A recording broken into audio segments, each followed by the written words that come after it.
Jaalatamtoota qaqqaaliiwwan ilmaan Oromoo akkam jirtu fayyaa keessanii yooyyaa harka fuune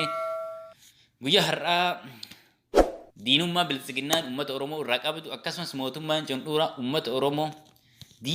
ilmaan Oromoo akka isiin taate guyyaa itti mirkaneessite waan ta'eef diinummaa isiillee qarqaarsi ilmaan Oromoo rakkatanii daangaa gammoojjii Baalee keessatti rakkataa jiran qarqaarsi akka bira hin geenne gochuun diinummaa isaanii waan turaanii caala ammas diina ilmaan Oromoo akka ta'an nutti agarsiisanii jiran waan ta'eef guyyaa har'aa gochi jarri garee Arafaat ka Oromootiin durfamu irratti hojjetan jaraa gargaarsa roobee Baalee irraa fuutee dallumannaa irraan madda walaabuun deemaa jirtu. Gargaarsa geessaa jirtu gargaarsi sun akka uummata san bira dhayne gooteetiin akka gargaarsi sun ofirra deebi'u goote kaadireen bilisiginnaa hattuu fi saamtuu waggaa 27 ilmaan Oromoo saamtee waggaa 2 irratti dabalattee waggaa 29 ilmaan Oromoo saamtee ammas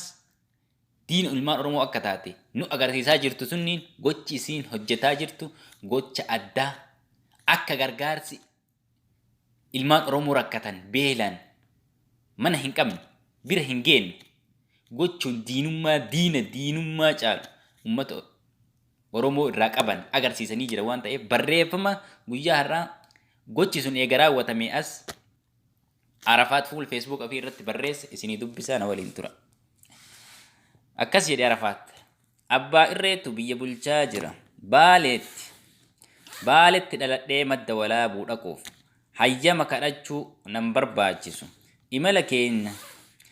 keenya guyyaa kaleessa magaalaa Roobeetii jalqabnee dallumannaa bullee halkan sa'aatii 11tti gara madda walaabuu qajeelle sa'aatii 3 bidiree marfata madda walaabuu yoo geennu namni Abdusalaam jedhamu tokko motoraan nu afoo bahee konkolaataa fe'aa dhaabsisee nutis duubaan konkolaataa biraatiin deemaa waan jirruuf dhaabbannee gaafanne maal feetan jedhee duqeetii deeggarsaati jennee jalatti hoo jedhee duqeetiidha korii ilaali jenneen laalee deemaa nuun jedhe yoo nuti daqiiqaa 10 deemnu poolisiin paatroolii tokko nu dhaqqaban dhaabaa jedhan maali jennaan waajiratti haasofnaa bidiretti deebinee nuun jedhan gaafa bidire geennu filannoo 3 nuuf kennan tokkoffaa nutti kennaa galaa madda walaabuu dhaquu hin dandeettanii madda walaabuu shanetu achitti nama qalaa jira isin immoo jaraaf nyaata geessuu deemtan nuun jedhan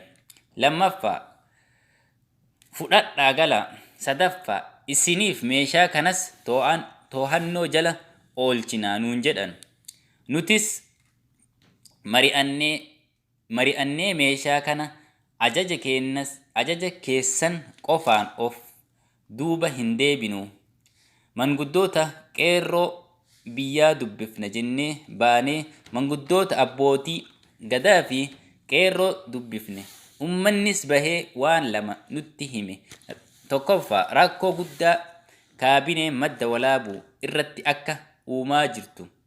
lammaffaa olaantummaa ofii agarsiisuuf akka wixxifataa jirtu erga nutti himanii booda qaama mootummaas gaafatan homaa deebii dhaban ganama irraa hanga sa'aatii 8tti to'annaa seeraa jala erga turre booda poolisiin madda walaabuu bidiree irraa humnaan konkolaataa keenya yaabbatanii fuudhanii nu baasanii hanga daangaa lafa aanaa isaanii erga of duuba nu deebisanii nu biraa hafan sana booda ammas seensa magaalaa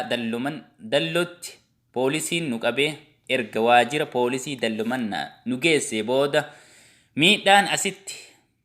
asitti buusaa deemaa nuun jedhan hin buusnu jennee sana booda waraqaa eenyummaa fi qulfii konkolaataa nurraa fuudhanii boru ganama koottu nuun jedhan biraabane ammas abdii hin murru kaayoo manaa baaneef galmaanni geennaa inshaa Allah jedhe. Barreeffama kana Arafaattu fuul Facebook ofirra barreesseeti sheer godha. Sheer godha ilmaan Oromoo biraan gayaa. Diina ilmaan Oromoo kan taate biltsiginnaa kaadiree mataa hanga miilaatti jirtu san biraan gayaa. Diina ilmaan Oromoo tataate tanniin ofirraa fonqolchuudha qofa furmaanni yaa ilmaan Oromoo hundi keessanuu sheer godhi jiru maal qabdaati teettaa miti. Maal qabna jiruun duune. Qeerroo 5,000 itti wareegne ammas biltsiginnaa fi hattuuwwan waggaa 27 nu bulchite. Waggaa 27 uummata keenya hataa baate saamaa fi saamsaa baate ammas matarra nu fincooyte.